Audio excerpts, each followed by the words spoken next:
Em direito administrativo, trataremos do Estatuto dos Servidores Públicos do Estado de São Paulo e falaremos ali do direito de pedir. Mas a primeira coisa que nos interessa é sabermos quais são, de fato, os destinatários do Estatuto, a quem será aplicado o Estatuto dos Servidores Públicos do Estado de São Paulo. De acordo com o artigo 2º da referida lei, podemos dizer que suas disposições não se aplicam aos empregados das autarquias e entidades paraestatais, e também aos serviços públicos de natureza industrial do Estado de São Paulo, ressalvadas as situações daqueles que, por lei anterior, já têm a qualidade de funcionário público. Então podemos dizer que ficam excluídos da incidência do Estatuto dos Servidores Públicos do Estado os empregados de autarquias, de entidades paraestatais e também de serviços públicos de natureza industrial. A estes não se aplicará o Estatuto dos Servidores Públicos do Estado, mas se aplicará sim esse estatuto aos servidores do Judiciário, aos servidores da Polícia Civil do Estado, a todos os outros servidores da Administração Pública Direta do Estado de São Paulo. Ficam excluídos da incidência do Estatuto os empregados de autarquias, empresas paraestatais e ainda os serviços industriais. Estes estão fora da incidência do Estatuto dos Servidores Públicos do Estado de São Paulo. Portanto, não serão considerados funcionários públicos. Estes são os empregados. O direito de pedir está previsto na Constituição Federal inicialmente. Lá na Constituição, no artigo 5º, está dito o seguinte: são a todos assegurados, independentemente do pagamento de taxas, o direito de petição. Então, o direito de pedir tem origem constitucional. Nós todos temos o direito de nos dirigirmos aos órgãos públicos para peticionarmos, independentemente do pagamento de taxas. Para tratarmos do Estatuto dos Servidores Públicos, do direito de pedir, que ali está expresso, uma questão é importante. O Estatuto dos Funcionários de São Paulo prevê o direito de pedir de qualquer pessoa? Prevê o direito de qualquer pessoa peticionar junto aos órgãos públicos? Observando a redação do próprio Estatuto, a gente percebe que o direito de petição é assegurado a qualquer pessoa, física ou jurídica, independentemente do pagamento. Então podemos dizer que esse é um direito assegurado a qualquer pessoa, física ou jurídica, independentemente do pagamento. Então, qualquer pessoa poderá se dirigir ao poder público e fazer petição, especialmente contra a ilegalidade, o abuso de poder e também para a defesa de direitos. De acordo com tal dispositivo, podemos dizer que são titulares do direito de pedir pessoas físicas e pessoas jurídicas. Quais são as pretensões que podem ser aduzidas, que podem ser trazidas ao órgão público? O direito de pedir poderá tratar sobre ilegalidade ou abuso de poder e ainda a respeito da defesa de direitos.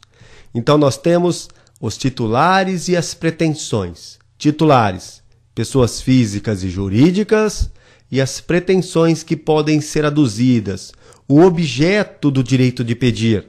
A lei estabelece que o direito de pedir poderá tratar a respeito de ilegalidade ou abuso de poder e ainda sobre a defesa de direitos. Então, para melhor fixação do conhecimento, vamos anotar aí do lado. Qual é o objetivo do direito de petição? É a tutela do interesse individual frente à ilegalidade, frente ao abuso de poder e também para a defesa de direito. A primeira questão que nos interessa: o cidadão pode reclamar a respeito de erro da administração? No entanto, o Estatuto não prevê a reclamação em razão do abuso de poder. Observando a redação do artigo 239, parágrafo 1º, podemos dizer que qualquer pessoa poderá reclamar sobre abuso, erro, omissão ou conduta incompatível com o serviço público. Então, a reclamação pode ter como objeto o abuso, o erro, a omissão ou conduta incompatível com o serviço público. Levando em conta a redação desse dispositivo, podemos dizer que a nossa questão está errada. Ela diz o seguinte: o cidadão pode reclamar a respeito do erro da administração? Sem dúvida que pode. No entanto, o Estatuto não prevê a reclamação em razão do abuso de poder? Errado. Nós observamos no dispositivo anterior, vamos voltar a ele, que o direito de reclamar tem como objeto, primeiro, o abuso. Depois fala do erro, da omissão e de conduta incompatível com o serviço público. Levando em conta isso, podemos dizer que o item está errado, já que afirma que o Estatuto não prevê a reclamação em razão do abuso de poder.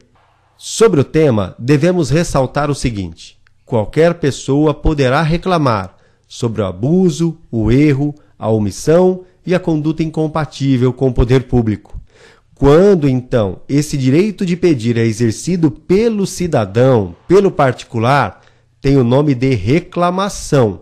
Guarde bem, a reclamação existe e ela tem como objeto o abuso de poder, o erro, a omissão e a conduta incompatível.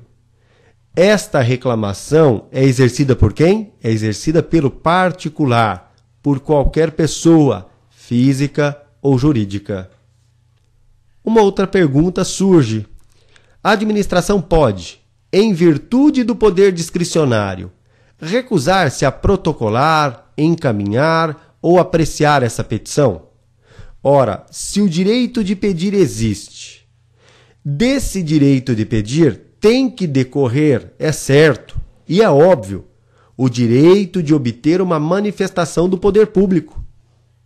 Então, a administração pública não poderá deixar de apreciar, deixar de analisar, deixar de decidir um pedido que lhe fora apresentado.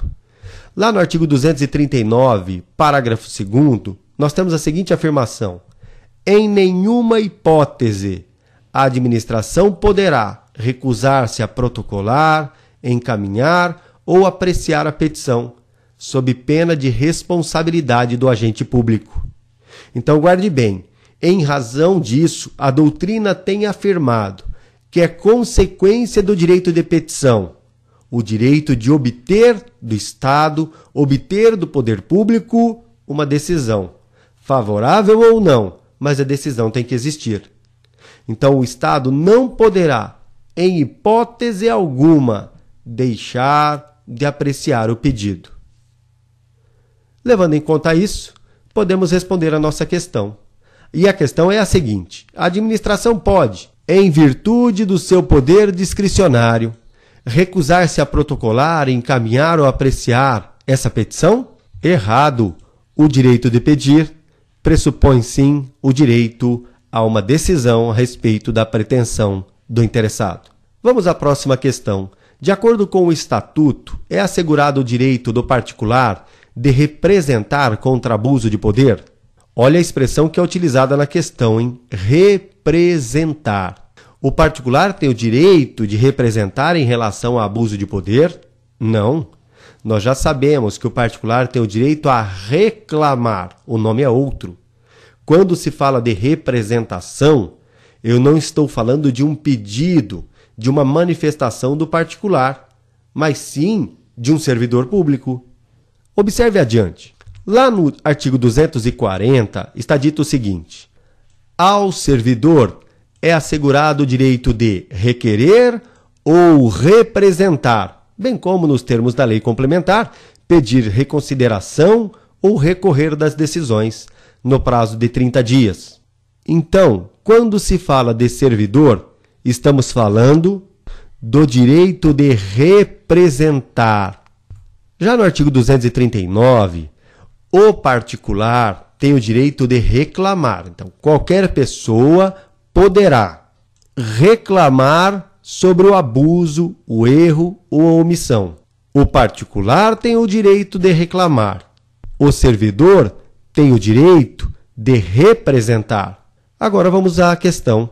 De acordo com o Estatuto, é assegurado o direito do particular representar. O particular, ele não representa, ele reclama. Quando se fala de representação, está se tratando de um direito do servidor e não do particular. Levando em conta isso, podemos dizer que a nossa questão está errada.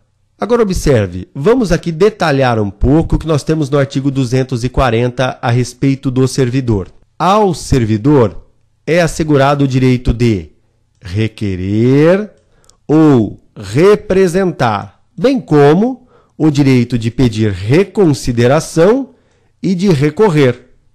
Ao servidor não se dá o direito de reclamar, ou ele requer, representa, reconsidera ou recorre.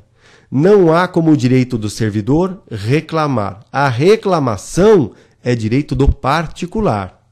Então, quais são os modos de manifestação do servidor? O modo pelo qual ele apresenta o seu direito de pedir.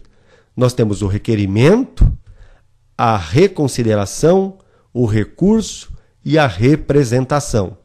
Estes são os instrumentos utilizados pelo servidor para exercer o direito de pedir.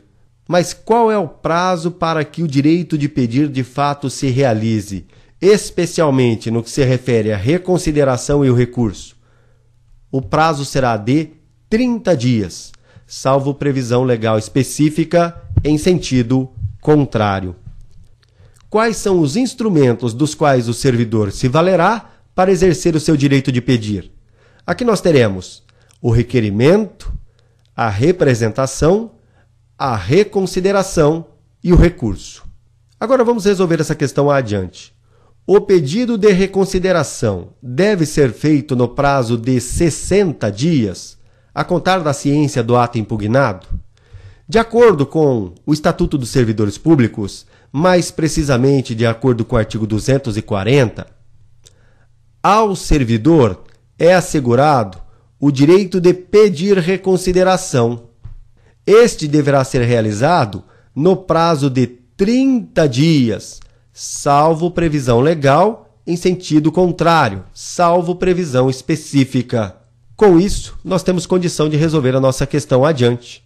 O pedido de reconsideração deve ser feito no prazo de 60 dias? Errado. Qual é o prazo desse pedido? É o tema da nossa próxima questão. Ao servidor é assegurado o direito de requerer ou representar, bem como de pedir reconsideração e recorrer de decisões, salvo previsão legal específica, no prazo de 30 dias. Então, a resposta da nossa questão aí é a alternativa D. Com isso, nós terminamos o nosso trabalho a respeito do direito de petição do servidor e também do particular.